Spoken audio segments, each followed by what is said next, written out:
Once, people wanted to be understood. Now, they just want to be seen. That shift might sound harmless, but it marks something dark and profound, a cultural evolution where reflection has replaced reality. We have built a world where mirrors matter more than emotions, and applause feels more real than intimacy. Modern life has turned self-presentation into survival, and authenticity into a luxury few can afford. But beneath the filters, the performances, and the endless pursuit of attention lies something deeply unsettling, a collective loss of humanity disguised as progress. This is not vanity, it is psychological starvation. Modern culture is not narcissistic by accident. It is shaped by economic structures, digital psychology, social reinforcement, and emotional malnourishment.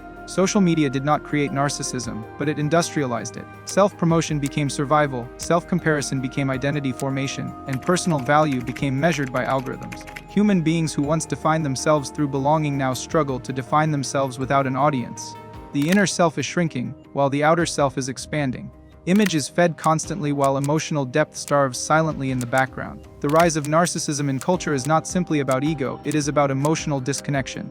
In classical narcissism, a person disconnects from vulnerability to protect the ego. In cultural narcissism, a society disconnects from emotional depth to protect productivity, performance, and external success. This creates people who know how to present themselves, but not how to live within themselves. They know how to attract, but not how to attach. They know how to be admired, but not how to be truly loved. A critical feature of narcissistic culture is the worship of visibility. Visibility has become the new oxygen. People are taught, directly or indirectly, that if you are not seen, you do not matter. This conditioning pushes individuals to constantly showcase, brand, and market themselves as if they are personal advertisements rather than human beings. The private self becomes optional. The curated self becomes mandatory. Many no longer say, "I exist." They say, "I am seen, therefore I exist." This cultural pressure rewires psychology from early adolescence. Young people are now socialized under a constant spotlight of evaluation. Every post, every statement, every appearance becomes a small performance. Instead of identity shaping confidence, visibility shapes identity. This is the reverse of emotional development, and it leads to a fragile inner world that depends on constant external reflection. Here is where the cultural environment amplifies narcissistic traits. Admiration is easier to obtain than genuine connection. Society rewards performance more than integrity. It celebrates being chosen more than being authentic. In such conditions, narcissistic traits are not just tolerated, they are incentivized. Self-promotion is seen as ambition. Entitlement is seen as personal power. Lack of empathy is reframed as independence. Emotional detachment is reframed as strength. The language of mental health itself is often twisted into self-branding and identity polishing. The problem goes deeper than platforms or public attention. Cultural narcissism reaches into relationships, values, work ethic, and social expectations. People are encouraged to pursue relationships not for connection, but for aesthetic compatibility or symbolic enhancement. Partners are turned into lifestyle accessories rather than emotional companions. Dating has become transactional performance rather than bonding. Many interact with others not as human beings, but as reflections of self-status.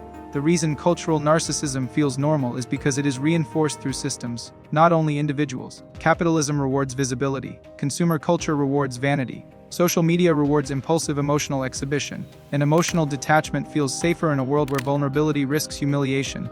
People no longer protect their hearts, they market them. They do not heal their wounds, they brand them as identity statements. Everything becomes narrative.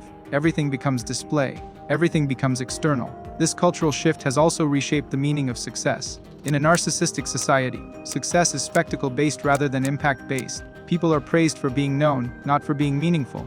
They are praised for image, not for integrity. They are praised for dominance, not for contribution. The end goal becomes admiration rather than mastery. Even personal growth turns into an audience-oriented performance rather than an inward transformation. One of the most striking consequences of this shift is emotional desensitization.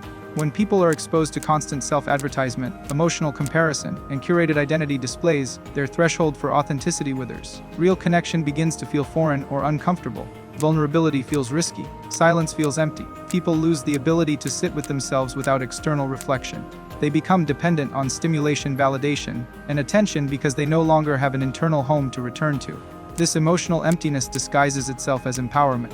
Many believe they are confident, when in truth they are simply highly skilled at performance-based self-identity.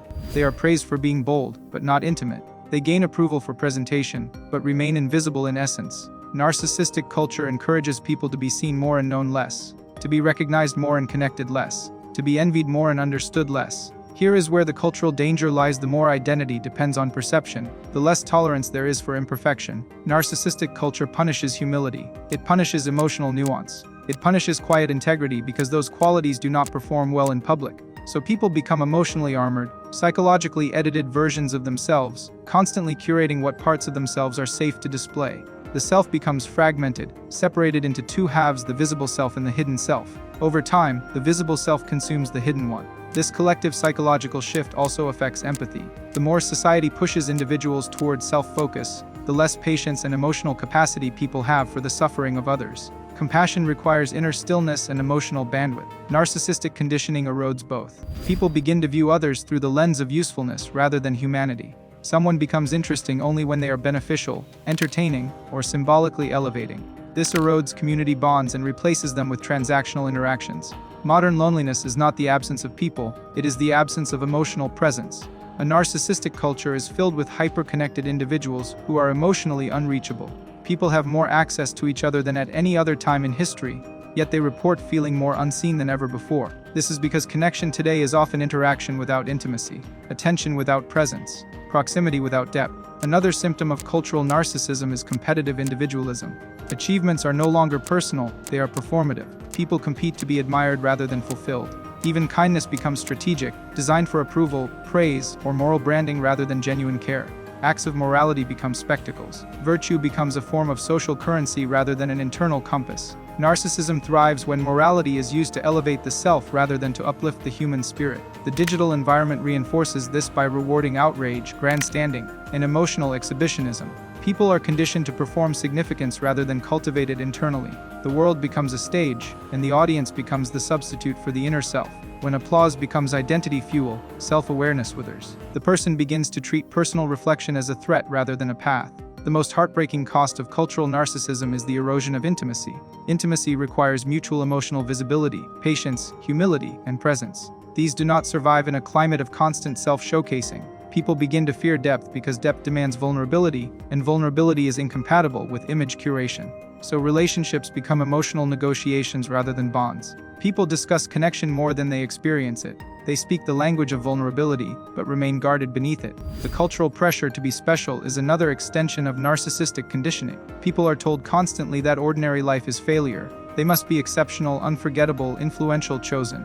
But when everyone is required to be exceptional, no one is allowed to be human. The self is not allowed to exist in stillness. It must constantly compete for relevance. The desperate need to be special is not pride, it is starvation of emotional grounding. Generationally, this results in identity fatigue. People burn out not from doing too much, but from being forced to be visible too often. They are tired of wearing masks but terrified of removing them. Emotional exhaustion becomes a lifestyle, not an event. Living in a narcissistic culture means constantly needing to exist through reflection, because there is no inner space left to simply be. Despite this landscape, not everyone becomes narcissistic in personality structure. However, almost everyone becomes narcissistically conditioned in some capacity. Cultural narcissism does not always create narcissistic disorders, but it does cultivate a narcissistic lens. That lens shapes how people view love, success, identity, and connection. It turns human life into a psychological marketplace where attention behaves like currency. We are living in an age where visibility has replaced vulnerability, and image has replaced identity. Yet, the soul does not heal through recognition, it heals through reflection. The moment we stop performing and start feeling again, the illusion of narcissistic culture begins to crumble. True power is not in being seen, it is in being whole. And in a world obsessed with spectacle, stillness becomes rebellion. If this deep dive opens something within you, a thought, a realization, a pause, then do not let it fade. Reconnect, reflect, and rebuild your depth. Like, share, and subscribe to Psychanatomy for more truth beneath the surface.